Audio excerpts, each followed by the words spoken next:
Hello ವೀಕ್ಷಕರೇ, simply kitchen ಚಾನಲ್ಗೆ ಸ್ವಾಗತ. ನಾನಿವತ್ತು ಮಾವಿನಕಾಯಿಂದ ಚಿತ್ರಾನ್ನ ಹೇಗೆ ಮಾಡೋದು ಕ್ವಿಕ್ಕಾಗಿ ಅಂತ ತೋರಿಸ್ತೀನಿ. ಸ್ಟವ್ ಆನ್ ಮಾಡಿಕೊಂಡು ಪ್ಯಾನ್ ಬಿಸಿ ಆಗೋದಕ್ಕೆ ಇಟ್ಕೋಬೇಕು. ಪ್ಯಾನ್ ಬಿಸಿ ಆದಮೇಲೆ ಒಂದು 5-6 ಸ್ಪೂನ್ ಎಣ್ಣೆ ಹಾಕಬೇಕು.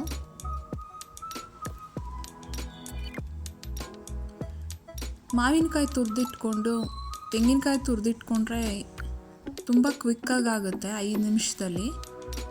ನೀವು ತೆಂಗಿನಕಾಯಿ ಹಾಕ್ತಾ ಬೇಕಾದರೆ ಹಾಗೆ ಒಂದು 2-3 ತಿಂಗಳು ಫ್ರಿಜ್ಜಲ್ಲಿ ಸ್ಟೋರ್ ಮಾಡಿ ಇಟ್ಕೊಬೋದು, ಏನೂ ಹಾಳಾಗಲ್ಲ ಇದು. ನೀವು ಬೇಕಾದಾಗ ಬಿಸಿ ಅನ್ನಕ್ಕೆ ಕಲಿಸ್ಕೊಂಡು ತಿನ್ಬೋದು. ಒಗ್ಗರಣೆ ಮಾಡ್ಕೊಳ್ಳೋದಕ್ಕೆ ಒಂದು ಚಿಕ್ಕ ಕಪ್ಪಷ್ಟು 1 ಕಪ್ ಕಡಲೆಬೀಜ ಹಾಕಿದ್ದೀನಿ.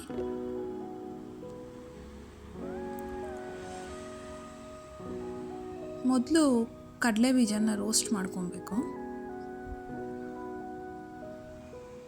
ಸ್ವಲ್ಪ ಕಡಲೆಬೀಜ ಕಲರ್ ಚೇಂಜ್ ಆಗ್ತಿದ್ದಂಗೆ ರೋಸ್ಟ್ ಆಗಿದೆ ಅಂತ ನೋಡಿಕೊಂಡು ಇನ್ನು ಮಿಕ್ಕಿದ ಒಗ್ಗರಣೆಗೆದು ಎಲ್ಲ ಹಾಕಬೇಕು. ನೆಕ್ಸ್ಟು ನಾನು 1 ಸ್ಪೂನಷ್ಟು ಕಡಲೆಬೇಳೆ, 1 ಸ್ಪೂನಷ್ಟು ಉದ್ದಿನಬೇಳೆ ಹಾಕ್ತಿದ್ದೀನಿ. ಅರ್ಧ ಸ್ಪೂನಷ್ಟು ಸಾಸಿವೆ, 1 ಸ್ಪೂನಷ್ಟು ಜೀರಿಗೆ, 5 ಹಸಿಮೆಣಸಿನಕಾಯಿ ಚಿಕ್ಕದಾಗಿ ಕಟ್ ಮಾಡಿರೋದು, ಒಂದು 10 ಕಡ್ಡಿ ಕರಿಬೇವಿನ ಎಲೆ ಹಾಕಿದ್ದೀನಿ.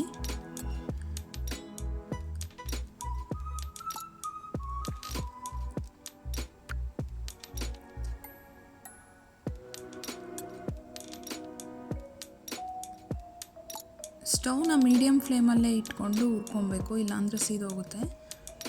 ಒಂದು 1/4 ಸ್ಪೂನಷ್ಟು ಅರಿಶಿಣದ ಪುಡಿ ಹಾಕಿದ್ದೀನಿ. 3/4 ಸ್ಪೂನಷ್ಟು ಉಪ್ಪು ಹಾಕಿದ್ದೀನಿ.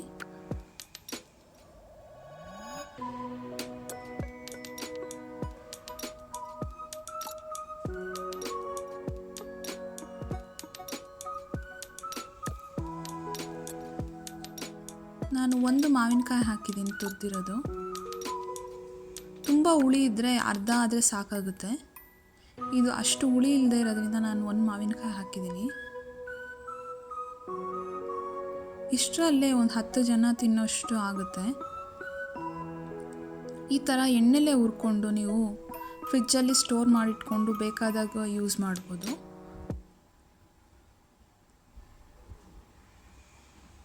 ಒಂದು ಕಪ್ಪಷ್ಟು ತೆಂಗಿನ ತುರಿ ಹಾಕಿದ್ದೀನಿ.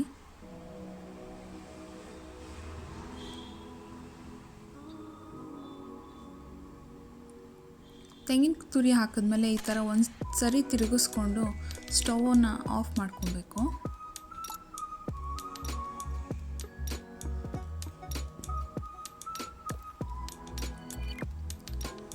ನೋಡಿದ್ರೆ ಎಷ್ಟು ಕ್ವಿಕ್ಕಾಗಿ ಆಯಿತು. ತಿನ್ನೋದಕ್ಕೂ ತುಂಬ ಟೇಸ್ಟಿ ಆಗಿರುತ್ತೆ. ಕಟ್ ಮಾಡಿರೋ ಕೊತ್ತಂಬರಿ ಸೊಪ್ಪು ಸ್ವಲ್ಪ ಹಾಕಬೇಕು.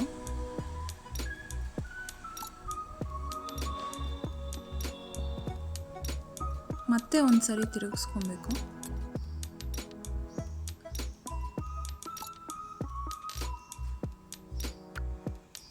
ಇದನ್ನು 1 ಸ್ಪೂನಷ್ಟು ಹಾಕ್ಕೊಂಡ್ರೆ 2 ಸ್ಪೂನ್ ಅನ್ನಕ್ಕೆ ಸಾಕಾಗುತ್ತೆ. ನಾನು ಮಾಡಿರೋದು ನಿಮ್ಗೆ ಇಷ್ಟ ಆದರೆ ಲೈಕ್ ಮಾಡಿ, ಸಬ್ಸ್ಕ್ರೈಬ್ ಮಾಡಿ. Thank you for watching.